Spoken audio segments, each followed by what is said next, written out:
So I'm having a chat with Will Joseph Cook. How are you? I'm good, thanks. How you doing? Good. Yeah, not too bad, not too bad. So let's start off and have a chat about the latest single that we've been playing, Be Around Me. Tell us about the single. So this is a tune. It's like the main tune of the first part of my album. Just doing things a little bit differently on this record. So I dropped it in like a part 1, part 2 thing. So it's like a side A, side B release. And yeah, the song is just about that.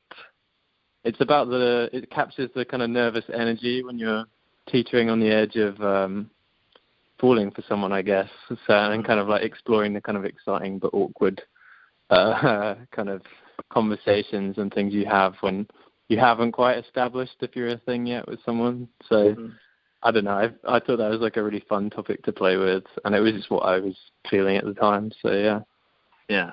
Yeah, absolutely. And as you mentioned, this is coming off your second record, and you've done it in 2 parts. What was the reason behind doing it slightly different like that? Well, first and foremost, I think it just gave me more creative opportunities to like let everyone enjoy each track at like a more reasonable pace, and like you get to make. I've been making more videos and bits of content and ideas around the songs, and I don't know. I feel like there's quite a story to this record, and it's very much a record of 2 halves. So I thought it would be, a fun way to reflect that in how it comes out. Yeah, definitely. And the second album, which is coming out at the end of this month, how does it sound compared to your previous release?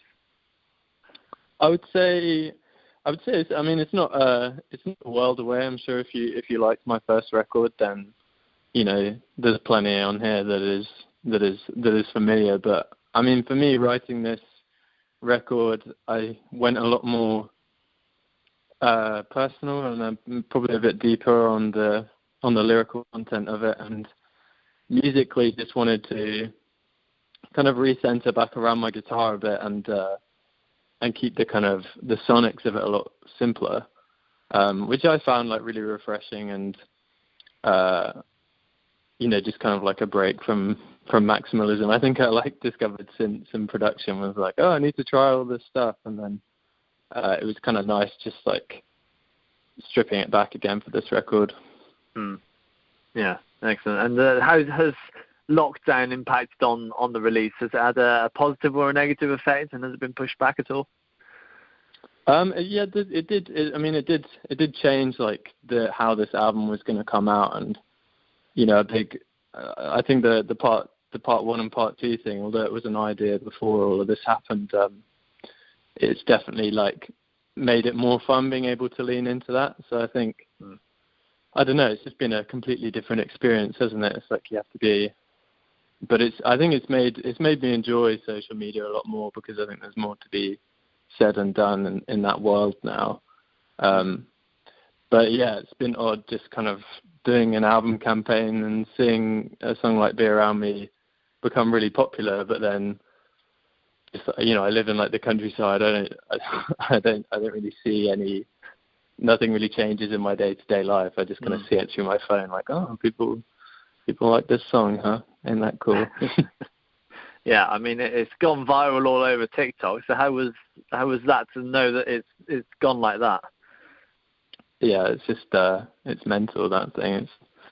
It's been. Initially it was when I had that bit of the song, and when I was shooting the music video, I'm like, I want this bit to work in 916, and I could totally see it being a bit that would do well on TikTok, because it is like so TikTok in the fact that the tune is basically like a duet with myself. But I thought like, my fans will like this, but it's kind of gotten to a point where it's just completely out of my hands. And it's the funniest thing was it got added to the TikTok viral playlist on the app. So it's like the tunes that it's sandwiched in between are so hilarious. It's like The Weeknd, Blinding Lights, Will Joseph Cook, Be Around Me, and then Cardi B, WAP. And I'm like, okay, cool. So this is where I live now. Okay. Yeah. Sounds like a good sandwich. Yeah, man. That's where I've always wanted to be.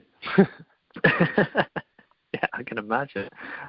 Yeah, and looking to next year, obviously, this coronavirus has put plans in the air. But at the moment, what's your plans for next year? Are you hoping to be out on the road at some point? I'm not even. I'll be honest. I'm like not even thinking about any live stuff. I think it's too painful to even try and make a plan. I mean, I had like a socially distanced show planned in my hometown that I was like, oh, this would be cool. Like we can do something around the album, even if it's just this one show. But even that got crunched by the new lockdown. So I feel like just upon principle of like not letting down fans, I'm not going to announce anything until I can be like 100% my dudes, we're doing this. Yeah, coming to your city. Otherwise I don't want to have to do the iPhone notes screenshot apology, and oh, it got cancelled. It's like, yeah, I'd rather just wait. So I think I'm just going to crack on with like a new project, and I'm feeling quite inspired at the moment, so I'm just going to make new tunes, I think. Yeah. Do you think that'll be on for Will Joseph Cook album number 3, or do you want to try something else under a different name and do a little mix up?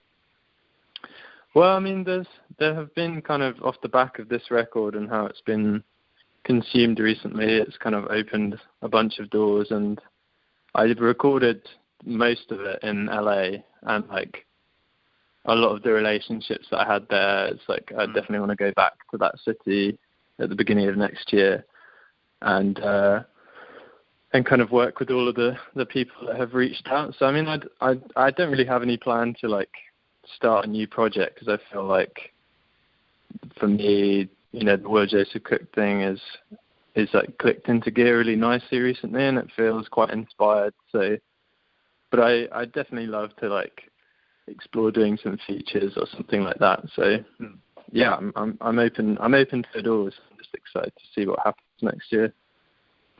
Amazing, excellent. And festivals, you've done a whole host of them over recent years, Glastonbury, Reading and Leeds, to name just a couple. I'm sure you'll be really wanting those to be back up and running at some point in the near future.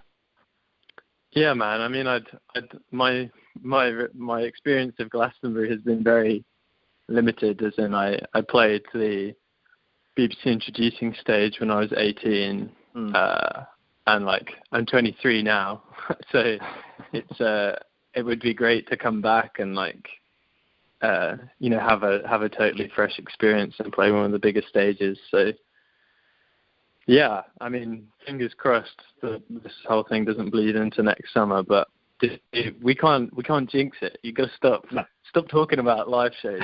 We just got to pretend they don't exist until they do. Yeah, I know. Well, let's wrap this interview up then, shall we? Because I mean, my next 12 questions are about you performing live next year. So yeah, I'm hanging up. I'm over it. Well, it's been great having a chat with you. Thanks, man. Thanks for having me on. And just a bit of promo before I go. Album, is out on the 27th, and it has some really, really fit vinyls that I made with my friend Tom. It has like these limited edition white vinyls. So if you're a cool vinyl indie kid, definitely pick one of them up. And if you're not, go stream it. And that's about it. Cheers. Thanks so much for having a chat. No problems, man. Have a good day.